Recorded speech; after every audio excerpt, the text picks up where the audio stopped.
Hello, my dear friends.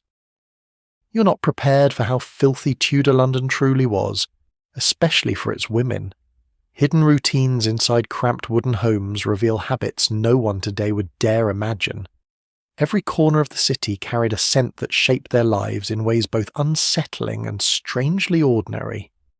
Beneath layers of skirts and smoke lie truths that twist everything you think you know about cleanliness. Tonight, you will step quietly into their world and feel how they lived. So, before you get comfortable, take a moment to like the video and subscribe, but only if you genuinely enjoy what I do here. And let me know in the comments where you're tuning in from and what time it is for you.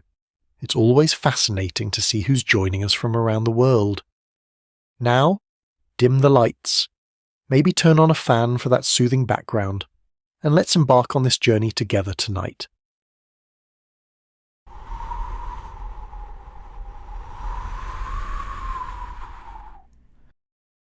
If someone were to stand on the wooden banks of Tudor London at dawn and watch the Thames drift past, they might believe the river carried the life of the city with it, but in truth, it carried something far darker.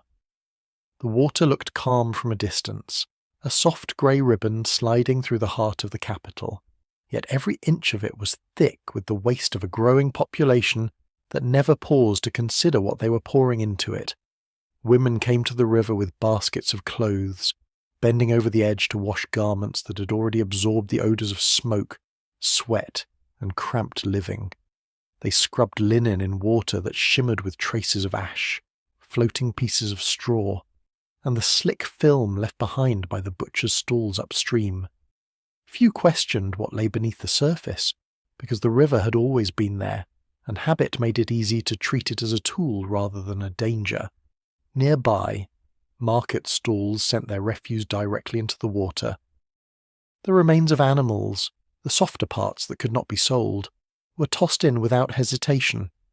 Chunks of offal drifted slowly before sinking, feeding the river with a rot so familiar that no one seemed to notice its presence anymore.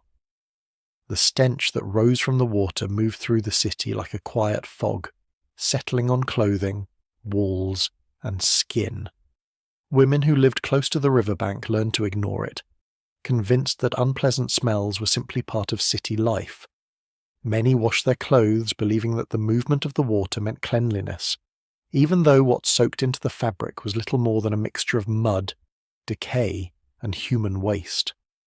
Once dried in cramped rooms or shaded courtyards, the garments took on a persistent odour that clung for days, a sour reminder of the river they depended on. What made the situation more troubling was how normal it all seemed. The Thames was the only water source most families could reach without cost or labour. Wells existed, but not in the crowded sections where the poor lived. The wealthy could afford servants to fetch cleaner water, but for ordinary women, the river was simply a practical necessity. They carried buckets home, using the same murky water for cooking, washing dishes, and cleaning surfaces that were already layered with soot from coal fires. The concept of invisible contamination did not exist. Illness was common, but it was explained through superstition or fate rather than through the idea that water itself might carry harm. As the river flowed past bridges and docks, it collected more than dirt. Human waste poured into it each morning from chamber pots emptied directly into the currents. During busy hours, the river acted almost like a moving sewer, receiving what the city wished to forget. Women continued to wash, as if none of it mattered, their hands dipping into water that held countless traces of the inhabitants around them. Many believed that if clothing looked rinsed, then it was clean. The colour of the water only rarely alarmed anyone, because the Thames had long been a shifting palette of brown, green, and black, depending on what had been discarded upstream that day. Children played at the edges, splashing near the shallows, unaware that every ripple carried disease. Mothers rarely pulled them away, since the river offered the only relief from the heat of crowded alleys or the monotony of small rooms. Water that should have been life-giving had become a quiet force of infection, shaping the health of every household that depended on it. The slow movement of the river disguised the danger, creating an illusion of natural cleansing even as contamination built up in layers. Diseases spread through neighborhoods with a speed that puzzled families. Fever rose, skin turned pale, and weakness crept into homes that had no way of recognizing the source of their suffering. Even when dead animals washed ashore or when the smell of rot intensified after rain, the routine continued. Women returned again and again because they had no alternative. The city around them grew, but its filth grew faster. Water carried the sound of barges and the chatter of workers, but beneath those noises was an unspoken acceptance of what the river had become.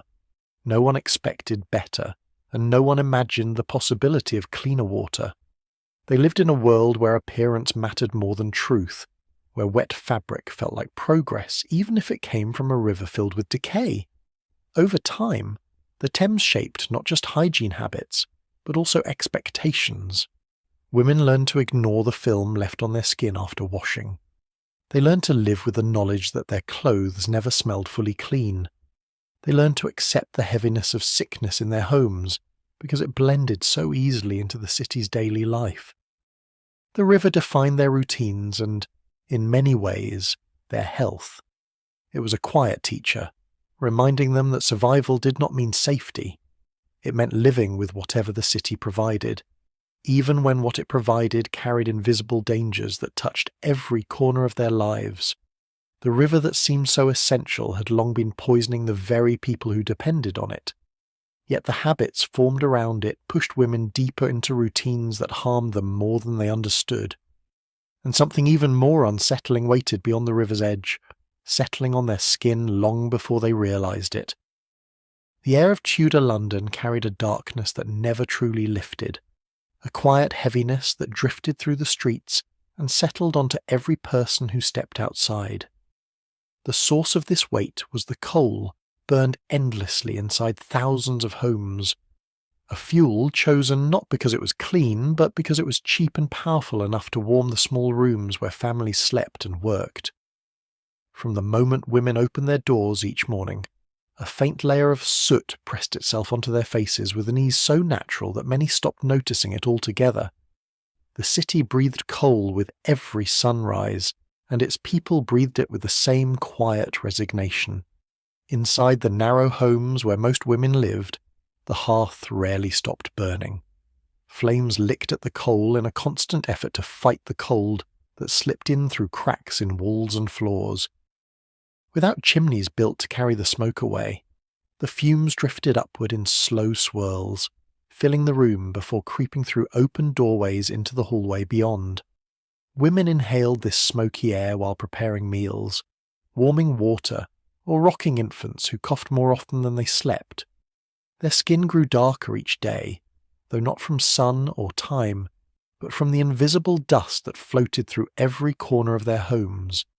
This soot mixed with the natural oils of their skin, forming a thin layer that clung tightly and refused to disappear even after washing. Water was rarely clean enough to wash anything thoroughly, and the lack of soap made it nearly impossible to lift the grime. Women rubbed at their faces with coarse cloths dipped into buckets filled at the river, but these attempts only spread the darkness rather than remove it.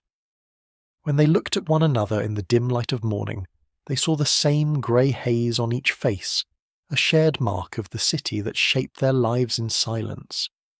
Walking through the markets offered no relief. The smoke that rose from cooking fires mixed with the fog of early hours, creating a thickness that hovered at eye level. Vendors wiped their hands on aprons already darkened by soot, while women passing by tried to keep their eyes open through the sting that came from breathing too long in the dense air. Even the food displayed on wooden boards carried a faint smell of burnt coal, a reminder that nothing in the city was free from the influence of fire. The people accepted this as part of daily life, unaware of how deeply it shaped their bodies. The clothing women wore offered little protection. Heavy fabrics layered for warmth collected soot like sponges, darkening sleeves, collars, and hems until the original colours were almost impossible to see. When they returned home at the end of the day, the garments released faint puffs of dust with every movement, filling the cramped rooms once again with particles that floated for hours. Children who rested their heads against their mother's shoulders left behind pale marks where their cheeks brushed against fabric coated with grime. Mothers wiped these marks away without thought, believing that cleanliness was impossible in a city that lived beneath a grey sky. As the day continued, fires inside homes and workshops burned without pause. Even wealthier families faced the same air, though their homes were larger and the smoke spread more slowly. Women of every class shared the same shadowed complexion, the same dull texture to their hair, the same irritated skin that no remedy could fully soothe. The city left no one untouched. This sameness created a false sense of normalcy. When everyone appeared coated in a faint layer of grey, no one questioned why they all looked this way. They believed it was the natural consequence of living in a busy capital. In truth, it was the result of breathing the same poisoned air that drifted through the streets without resistance. At night, when families gathered around the fire, the room grew thicker with smoke. Women sat close to the flames out of necessity, warming their hands, drying their clothes, or preparing simple meals. The fuel crackled and released its familiar scent, a mix of ash and heat that seemed comforting only because there were no alternatives. They spoke quietly with one another about the events of the day, unaware that the air filling their lungs carried more danger than the cold outside. A soft film settled across their hair, their skin, and their sleeping children. By the time the fire died down, the damage was already done. Over time, the city's smoke shaped how women saw themselves. Mirrors were rare, and in the dim reflection of polished metal, the grey on their faces blended with the shadows. They believed their exhaustion caused the dullness in their eyes, not realizing that the air they breathed each day was slowly draining the natural brightness from their features.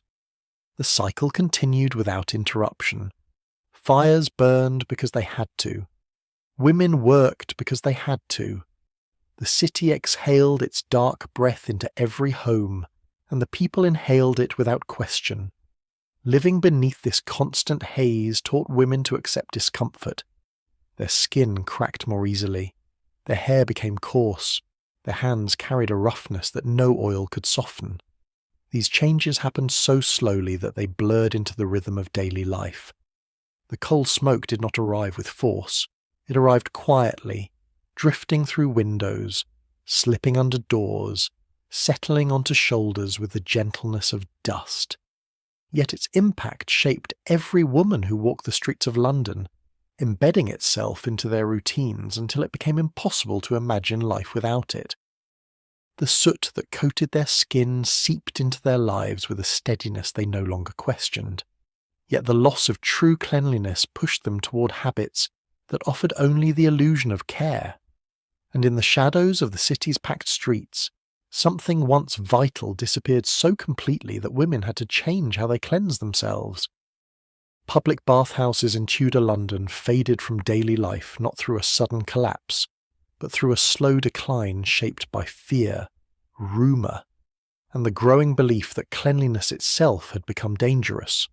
For generations, these places had given women a rare sense of relief, a space where warm water softened the harshness of the city, and steam carried away the dust and smoke that clung stubbornly to their skin.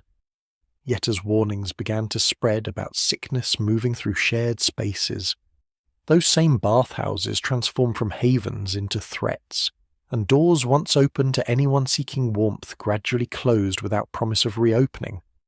Many buildings that had served as communal baths were shuttered out of fear that disease spread through steam, surfaces, and shared tubs. Illness, especially the kind whispered about in shame, led authorities to treat bathhouses as breeding grounds rather than places of care.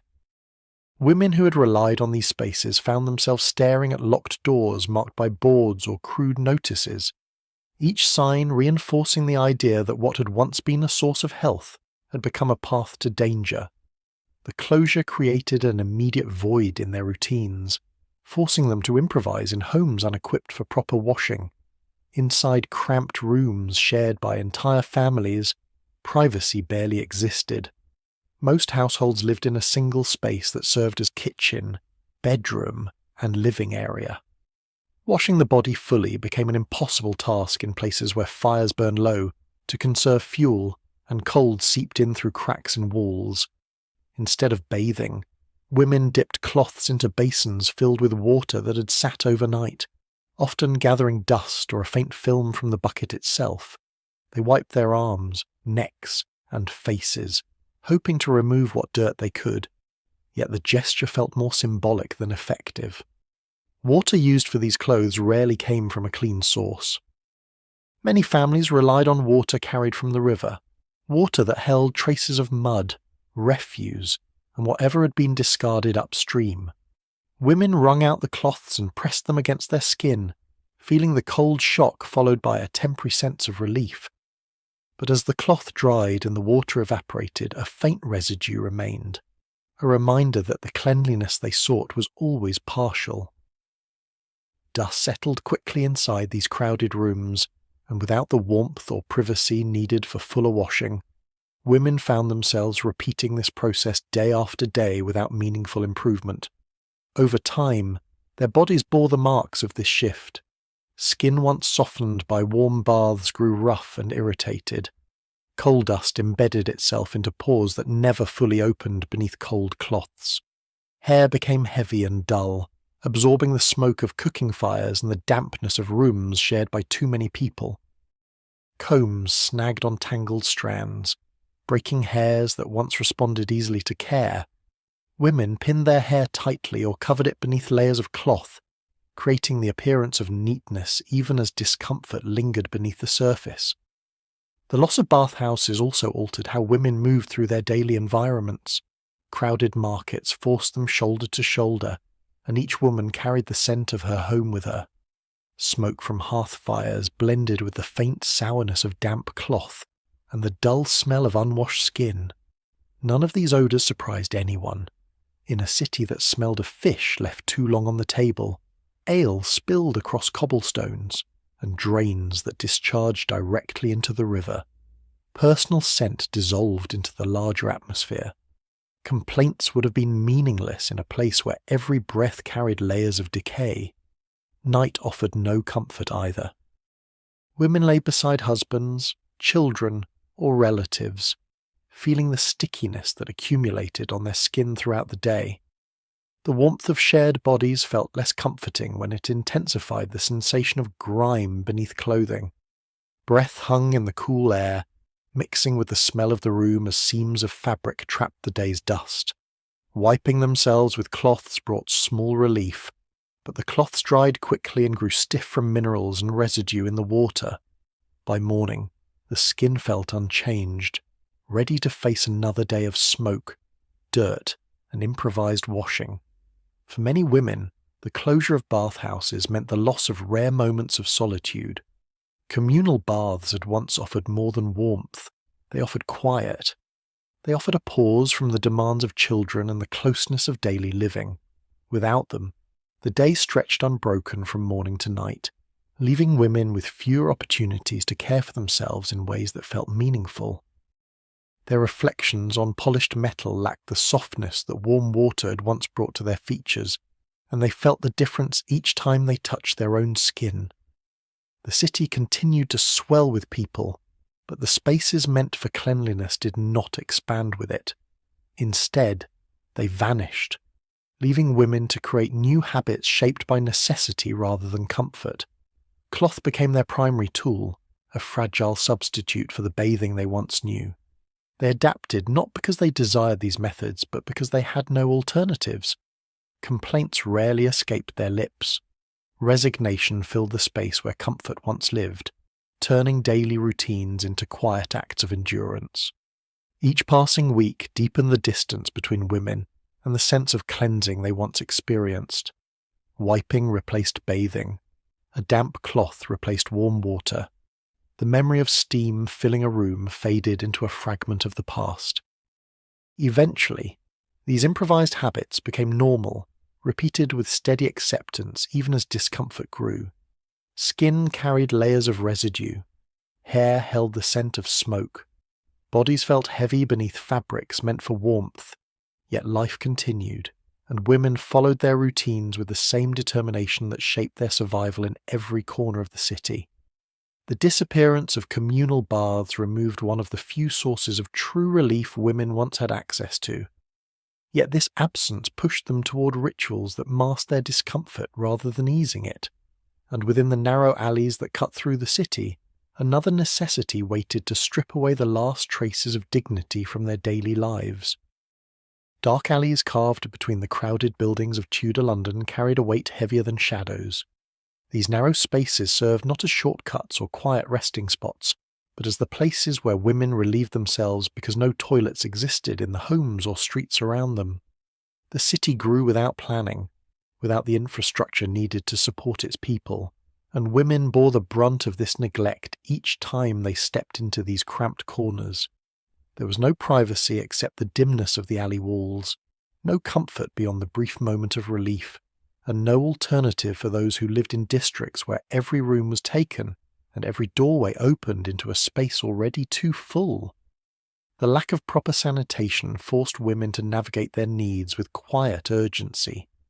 They chose hours when fewer people watched, often at dawn or late in the evening, hoping to avoid the gaze of neighbours who understood their situation but still turned away in discomfort. The alleys absorbed the reality of their lives. Every wall, every stone, and every patch of ground carried signs of a city that had failed to provide even the simplest form of care. Liquid waste ran down grooves in the uneven stones, creating small rivulets that glistened faintly before disappearing into shallow channels carved by time and neglect. Solid waste was left where it fell, sometimes covered by a handful of dirt, other times remaining exposed until rain washed it toward the nearest drain. These drains sat directly in front of homes, open channels designed to carry away filth, but often clogged with debris, creating shallow pools that held the smell long after the waste itself had moved on. Women walked past these spots every day, stepping carefully around patches of dampness that stained their shoes and the hems of their garments. They knew the smell would cling to them, a scent impossible to fully remove, but the lack of better options left them resigned. The air in these alleys was heavy with moisture and decay. In warmer months, heat intensified the odour, trapping it between walls that barely allowed light to enter. Women moved quickly, hoping to limit the time spent in these suffocating spaces. Yet the smell lingered on their clothes no matter how brief their visit. Fabric absorbed the foul scent like a second skin, holding it through hours of work, through crowded markets, and even through nights spent in small rooms where fresh air rarely entered. Laundry offered little relief, especially when washed in river water that already carried its own unpleasant odour. Shoes became silent witnesses to these routines. Leather softened from frequent exposure to dampness, absorbing liquid that would never fully dry. Dirt from the alleys clung to the soles and edges of the shoes, forming a gritty layer that wore away only to return the next day. Women tried to clean them with dry cloths, but the cloths picked up the smell instantly, transforming a simple task into another reminder of the city's conditions. Even wealthier women were not entirely spared.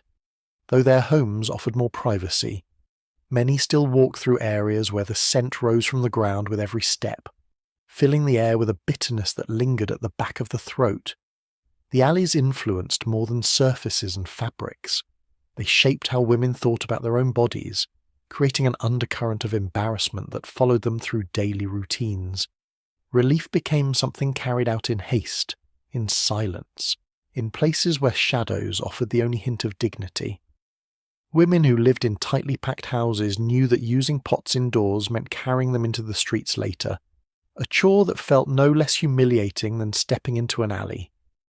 Every method led back to the same reality, a constant cycle of exposure and discomfort that shaped their understanding of cleanliness and privacy. Children grew up knowing these alleys not as play spaces but as parts of life to avoid. Mothers warned them away from the narrow passages because of rodents, filth, and the smell that revealed what happened there.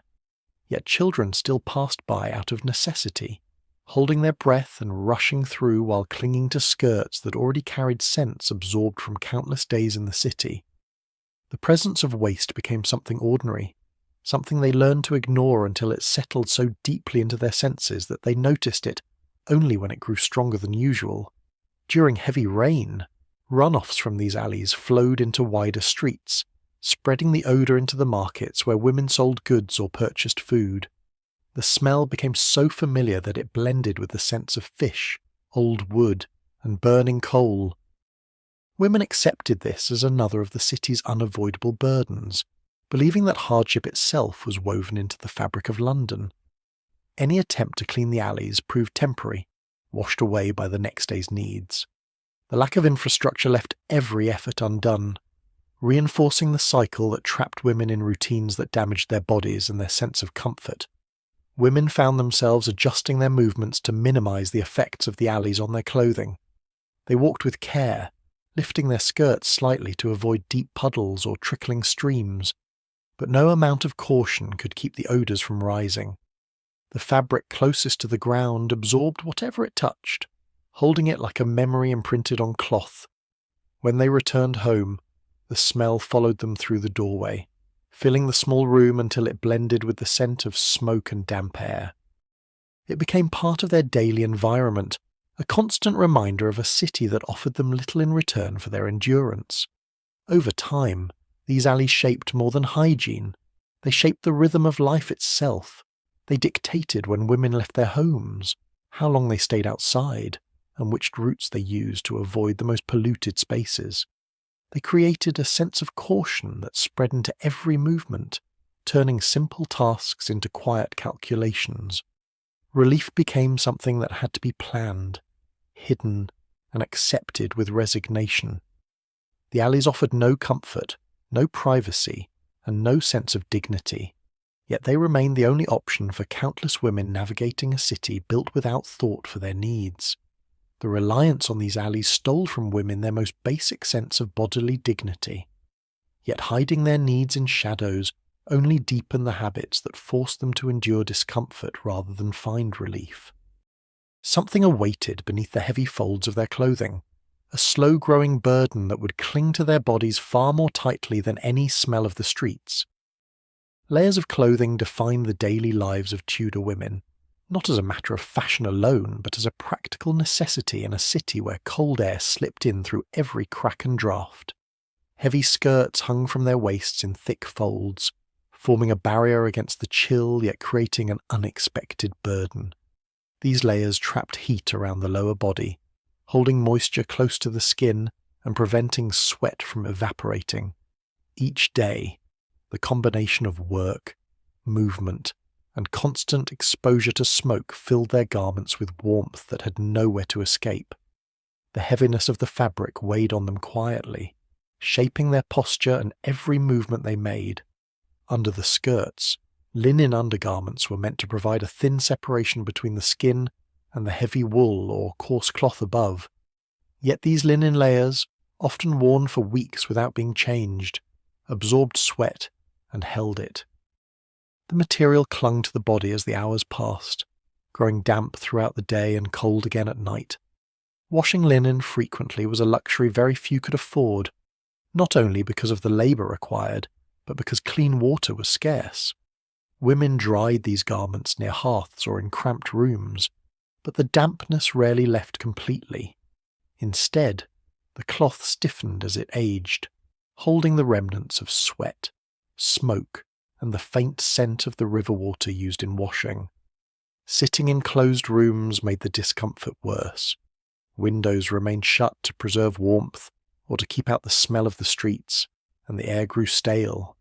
Women worked by candlelight or near the hearth, their bodies warming the space even more. As they sat or crouched to prepare meals, men clothing or tend to children, moisture accumulated beneath the heavy folds of their skirts. The warmth trapped between fabric and skin created an environment where dampness lingered stubbornly, causing irritation they tried to ignore. The faint musty smell that rose when they shifted positions became another quiet reminder of the limits of their daily routines.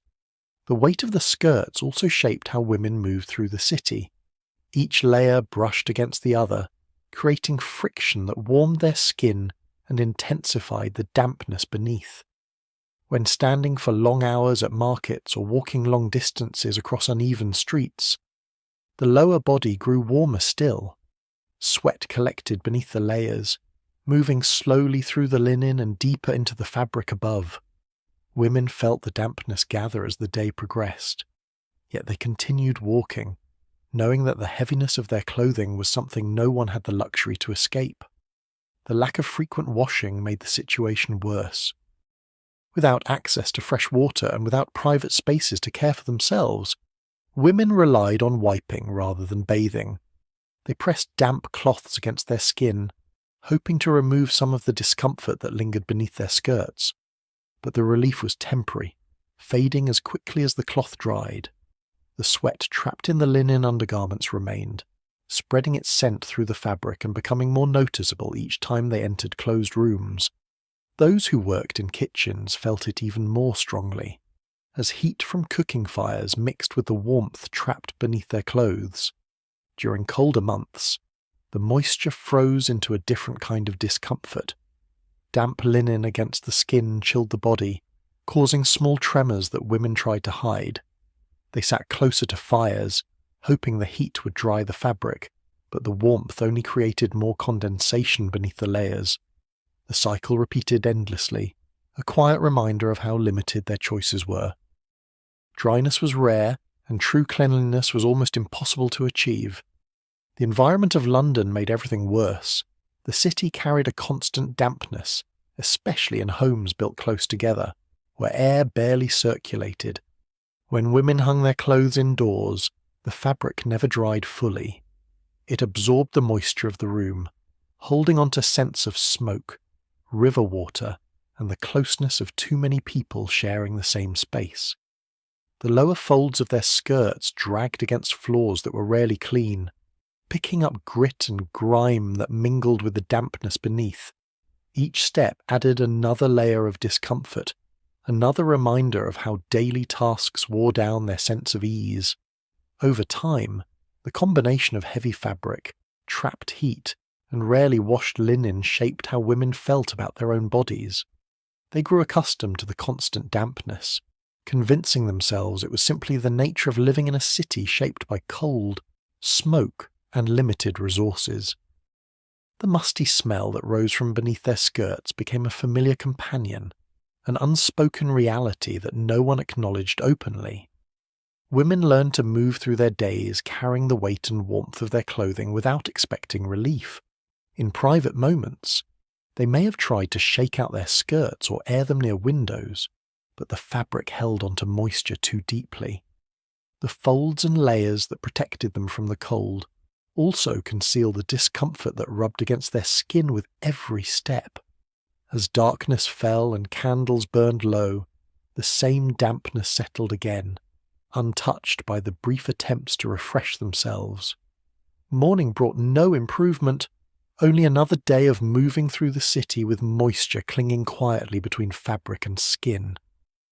The heavy layers that shielded women from the cold left behind a lingering dampness they could never fully escape. Yet the discomfort hidden beneath their clothing pushed them toward habits that blurred the line between coping and denial. Something far more intimate awaited in the routines they used to manage the moisture, revealing how deeply their struggles shaped the most private corners of their lives. Managing bodily moisture became an unspoken struggle for Tudor women, shaped not only by layers of clothing but by the severe lack of resources available to care for themselves properly. Without manufactured sanitary cloths or dedicated materials, women turned to whatever scraps of fabric they could find, sewing together small pieces cut from old garments or household linens that had already passed through years of wear. These makeshift cloths served as their only method of absorbing sweat and other moisture, pressed discreetly against the body and held in place beneath layers of linen and wool. The simplicity of these cloths concealed the complicated realities they carried, reflecting both the limits of the era and the resilience of the women who lived within it. Each piece of cloth told a quiet story. Some came from torn sleeves of dresses that could no longer be patched. Others came from linens worn thin at the edges after months of washing. Women shaped the scraps into small squares or folded rectangles, creating layers thick enough to hold moisture for a few hours before becoming uncomfortably damp. They kept these cloths hidden beneath their clothing, carrying them throughout the day as they worked in markets, cooked over smoky fires, or tended to children in small, crowded rooms. Every movement pressed the fabric closer to their skin, drawing in sweat that had no chance to evaporate beneath the heavy skirts of the era.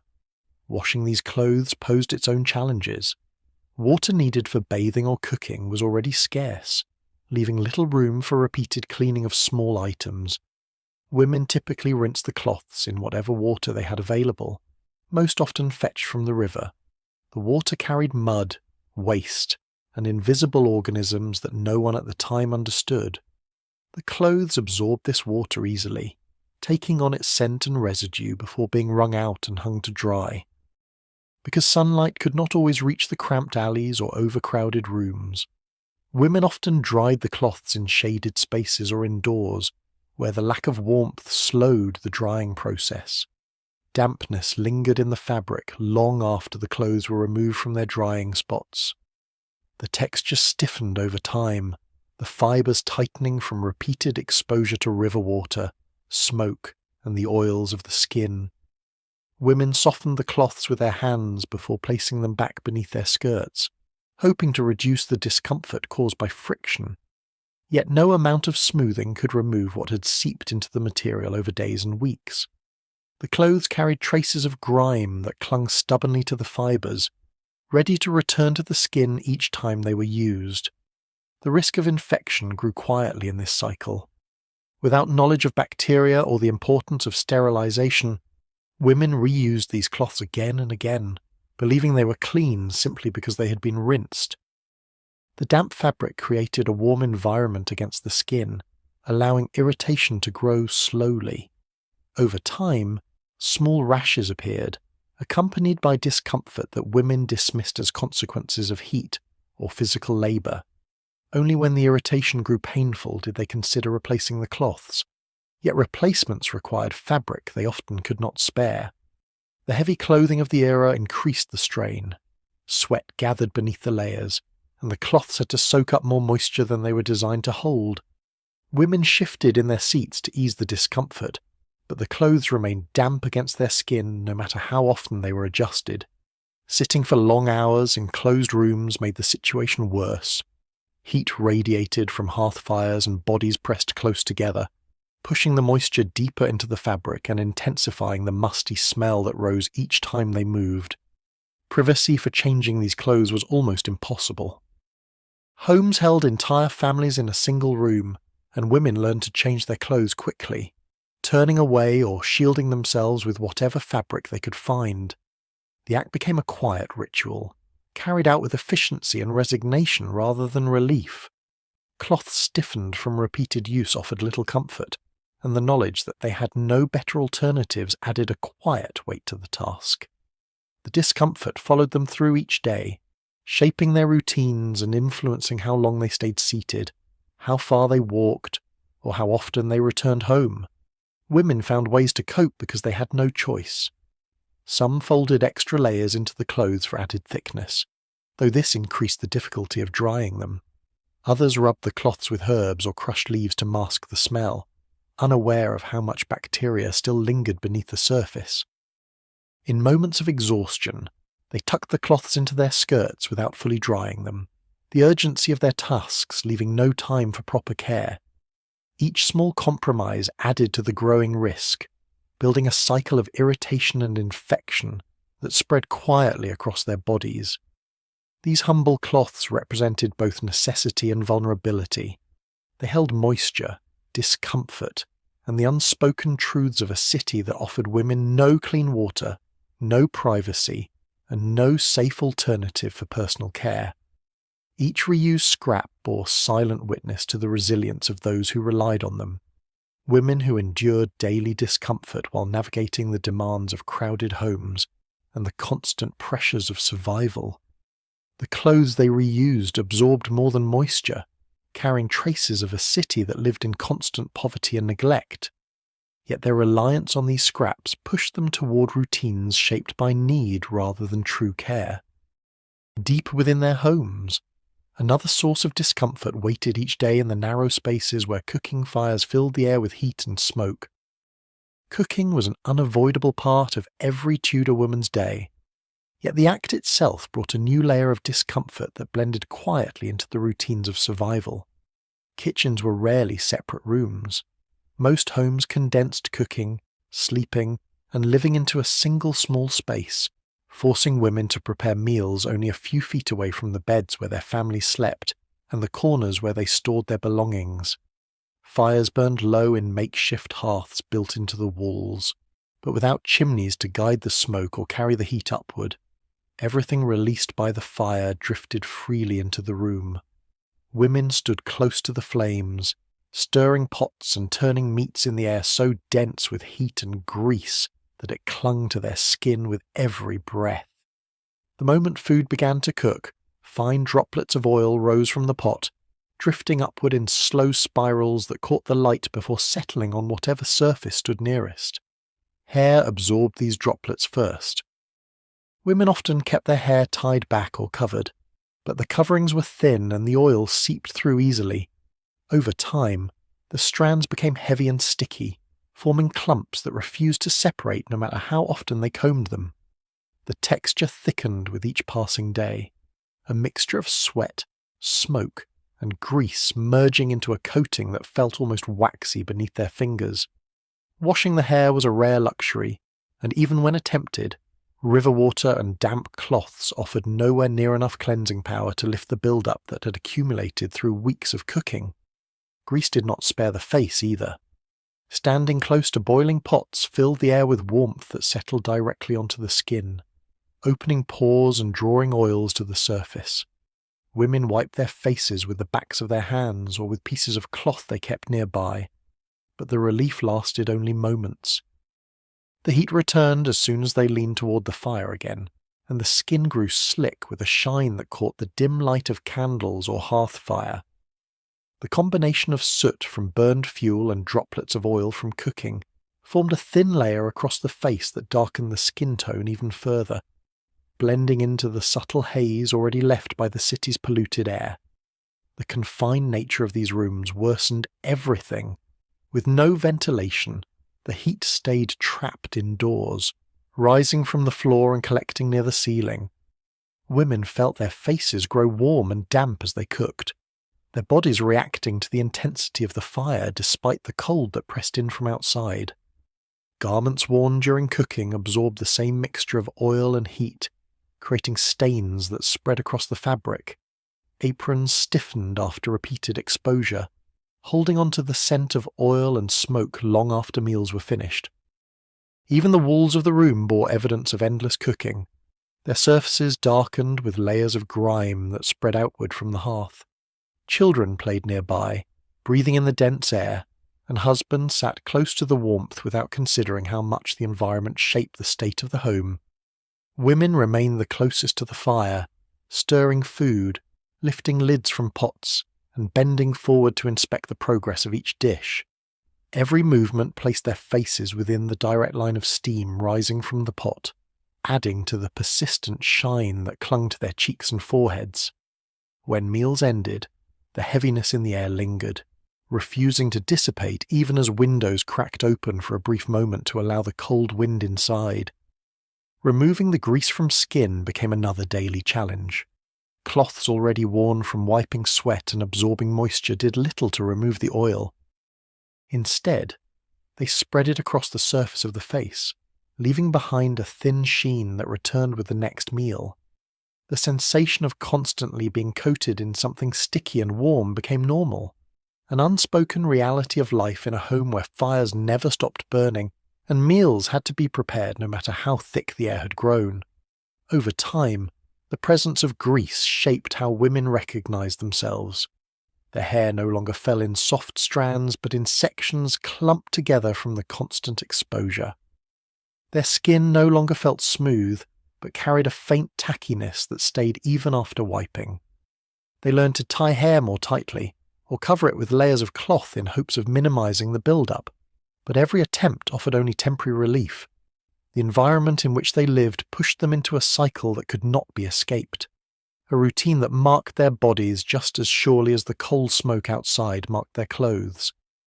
The smells of cooking became ingrained in the skin, blending with the odours of damp linen and the faint mustiness that clung to the lower body.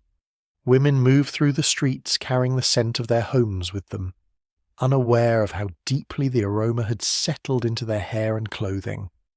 Returning at the end of the day brought the cycle full circle. The fires were lit again, the pots were placed above the flames, the air thickened, and the grease returned to settle over them with familiar ease. Living this way taught women to accept discomfort quietly. Their hair, their skin, and their clothing carried the same marks, shaped by the demands of survival in a home that lacked even the simplest ventilation.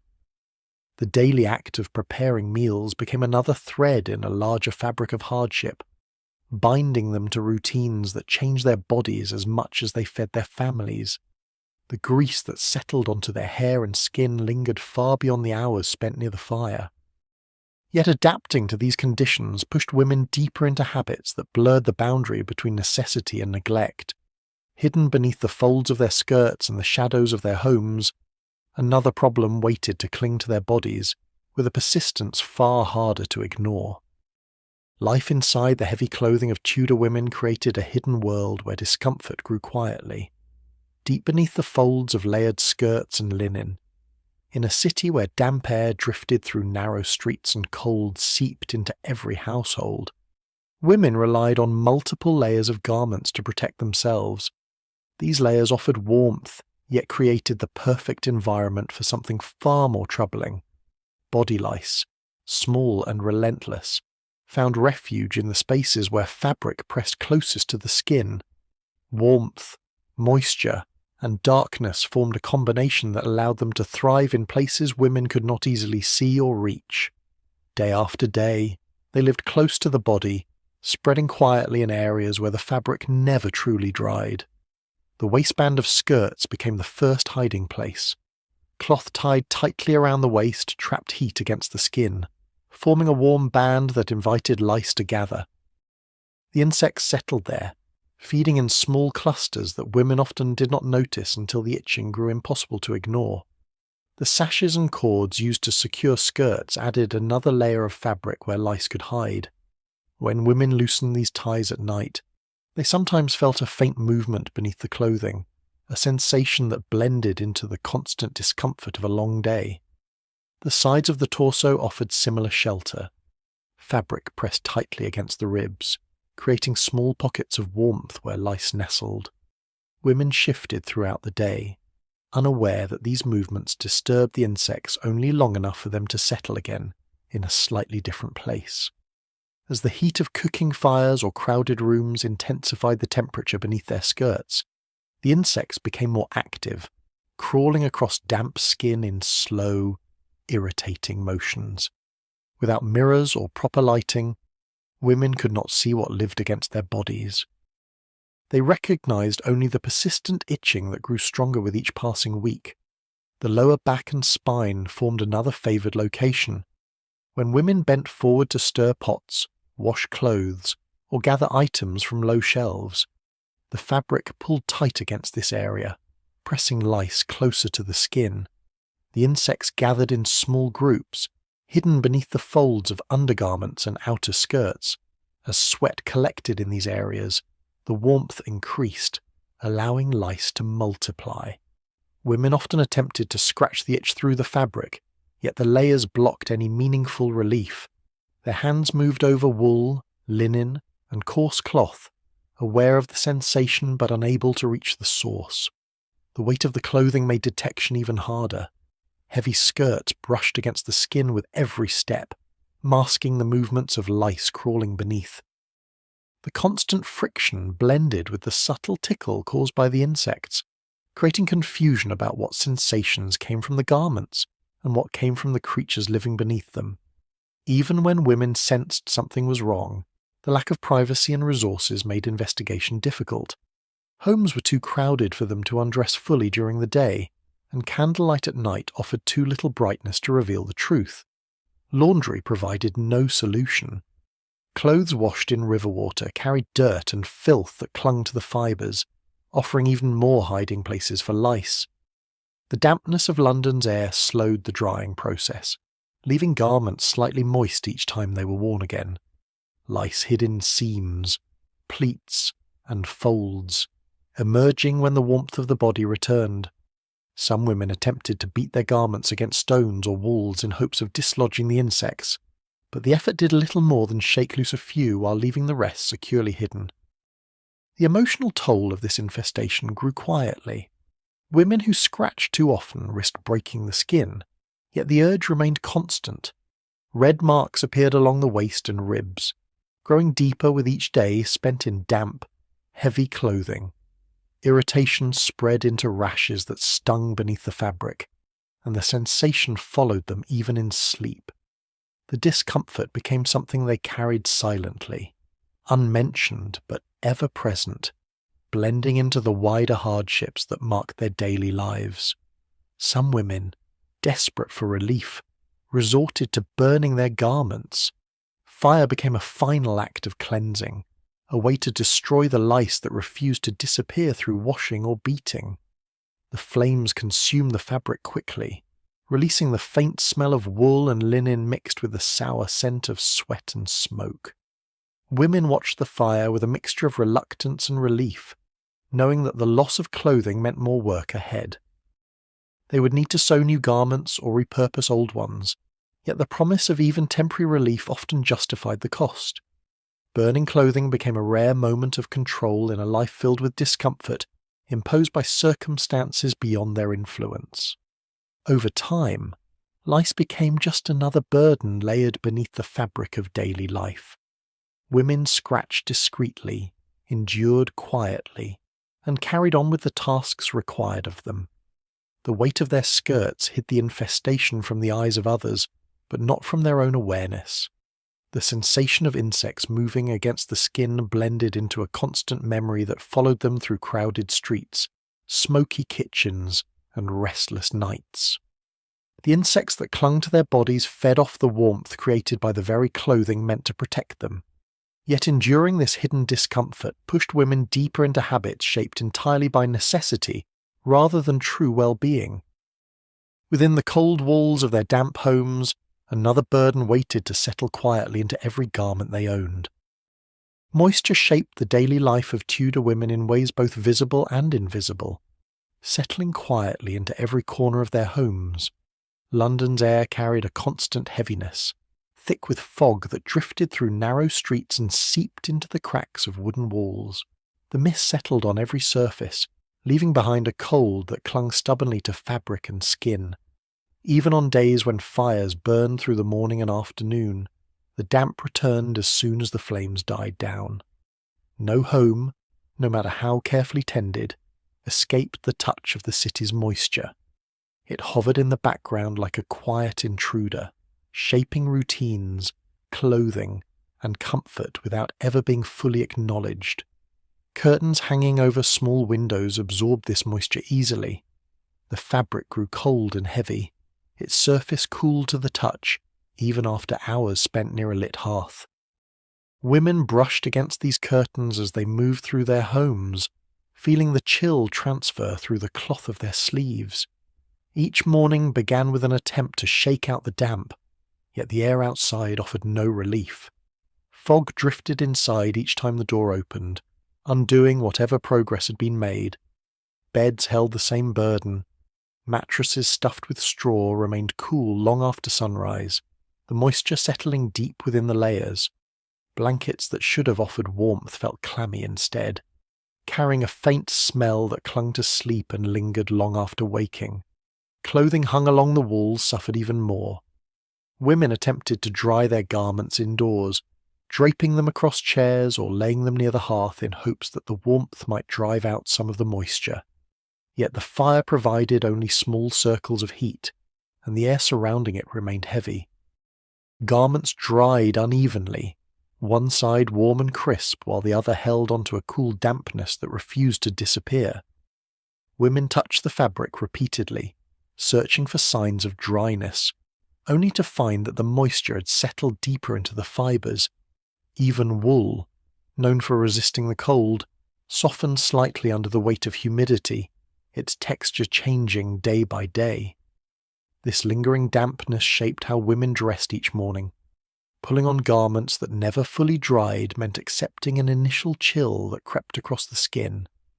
The cold fabric hugged the body in a way that felt both oppressive and familiar. The dampness warmed quickly once they moved through their tasks, but it left behind a faint sensation that lasted throughout the day, a quiet discomfort that settled into the creases of their clothing. The fibres held onto moisture in ways invisible to the eye yet evident in every movement. Smell became another burden tied to the damp air. Clothes that never dried completely developed a musty scent. Subtle at first, but unmistakable once it settled into the fabric. The odour clung to skirts, undergarments, sleeves, and even the thin linen layers worn closest to the skin. Each time women pressed their clothing into drawers or chests, the scent spread, filling the small space.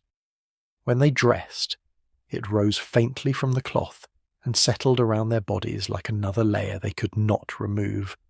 This smell transferred easily to skin, imprinting itself through constant contact until even fresh air could not fully remove it. Women attempted small strategies to overcome the dampness. Some placed heated stones near their clothing, hoping the warmth would spread far enough to drive out the moisture.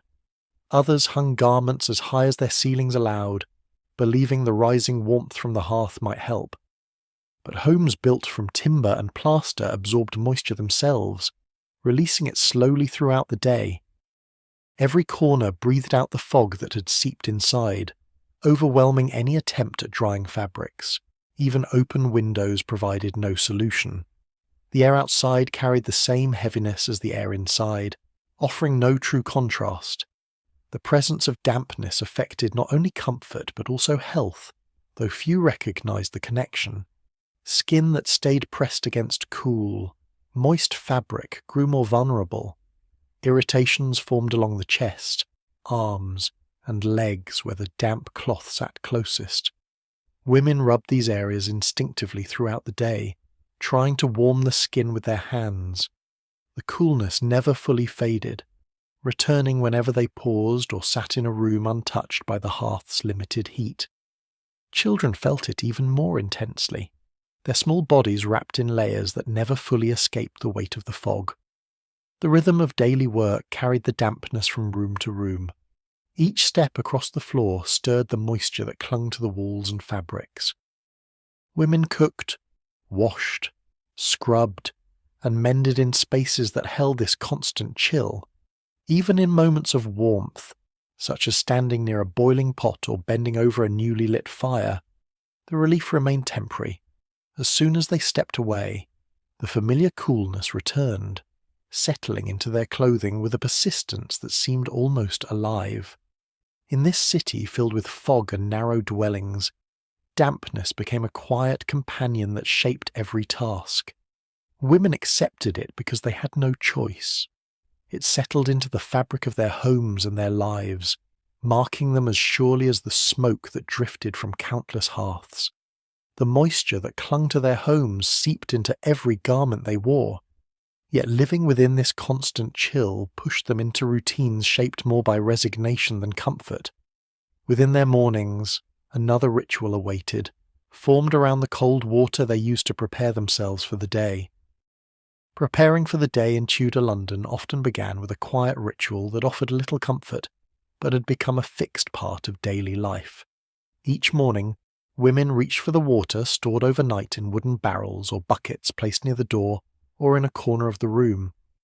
The water held the same chill that settled over the city during the night, carrying it forward into the earliest hours of the day. Before even touching it, they could feel the cold rising from the surface, a reminder that warmth remained scarce in their homes. Yet despite the discomfort it brought, this water became the only option available for washing the face and beginning the day. The barrels used to hold the water absorbed small particles from the environment around them. Wood softened slightly over time, allowing flecks of its surface to mix with the water stored inside. Women who dipped their hands into the bucket often felt the texture of these small particles drifting beneath their fingers. When they scooped the water into their palms, the movement unsettled bits of sediment that had settled at the bottom. The water looked clear from a distance, yet close inspection revealed specks floating